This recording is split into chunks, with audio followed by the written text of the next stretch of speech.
अयोध्या में रामलला अपने भव्य नवनिर्मित मंदिर में विराजमान होने जा रहे हैं और पूरे देश में खुशी का माहौल है कि रामलला अपने घर वापस आ रहे हैं, अपने फिर से अयोध्या में जन्म स्थली पर विराजमान होने जा रहे हैं। और हमारा विदिशा से यह सौभाग्य है कि भगवान राम यहाँ पर आए हुए हैं और राम के चरण यहाँ पर मौजूद हैं और हमें जब तक यहाँ पर भगवान के राम के चरणों की पूजा करने और उनके दर्शन करने का यहाँ पर मौका मिलता है। जी हाँ, विदिशा के चरण तीर्थ धाम में मौजूद हैं भगवान राम के चरण और ऐसा माना जाता है कि भगवान वनवास के दौरान यहाँ पर चरण तीर्थ पर, यहाँ पर बेतवा तट पर यहाँ से गुजरे थे और पास ही में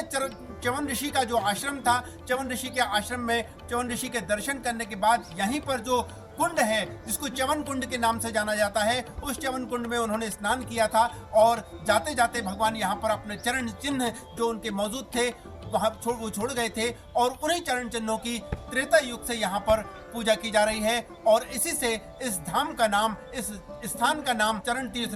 धाम के नाम से प्रसिद्ध हुआ है। और आपको बता दें कि यहाँ वाल्मीकि रामायण में भी जिक्र है इस बात का कि श्री राम भगवान का यहाँ विदिशा से काफी संबंध रहा है। उनके जो छोटे भाई रहे हैं शत्रुघ्न, उनके पुत्र शत्रुघाती ने विदिशा पर राज किया है। और ये है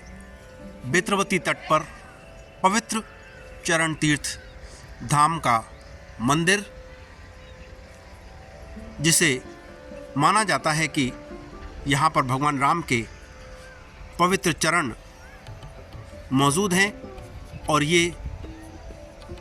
बेतवा का पवित्र जल, बेतवा नदी कल कल बहती हुई और बस यही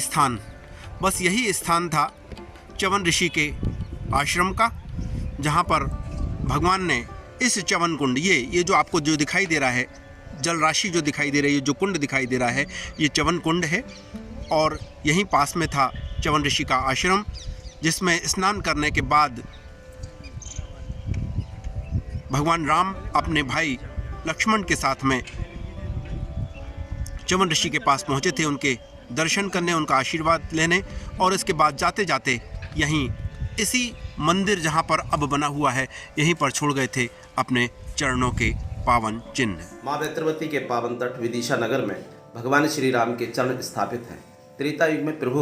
वनवास जाते टाइम और पुष्कर जाते टाइम विदिशा नगर में पधारे हैं। यहाँ उनके चरणों का पूजन होता है। हमारी आस्था का बहुत बड़ा विषय है। च्यवन कुंड में स्नान करके जो रावण चूंकि ब्राह्मण थे, ब्रह्म हत्या का दोष जो उनके ऊपर लगा था, च्यवन कुंड में स्नान करके उस दोष से उन्होंने मुक्ति पाई एवं भगवान श्री राम ने यहाँ च्यवन ऋषि के चरणों को पखाड़ा। चूँकि क्षत्रिय ब्राह्मणों का बहुत सम्मान करते हैं, तो च्यवन ऋषि के चरणों को पखाड़ा। च्यवन ऋषि ने उनको आशीर्वाद दिया कि आज के बाद ये जो जगह है, जो स्थान है, चरण तीर्थ के नाम से पहचाना जाएगा। और जो माँ बेत्रवती का च्यवन कुंड है, उसमें स्नान करने से ब्रह्म हत्या दोष की मुक्ति उन्होंने पाई। विदिशा नगर का भगवान श्री राम से बहुत गहरा नाता है। भगवान श्री राम के जो छोटे भाई थे शत्रुघ्न, उनके पुत्र शत्रुघाती की राजधानी विदिशा रही। और भगवान श्री राम के बारे में ये किंवदंती भी है कि शत्रुघ्न के पुत्र शत्रुघाती के राज्याभिषेक में भी प्रभु विदिशा पधारे। विदिशा से जितेंद्र शर्मा के साथ गोविंद सक्सेना की रिपोर्ट।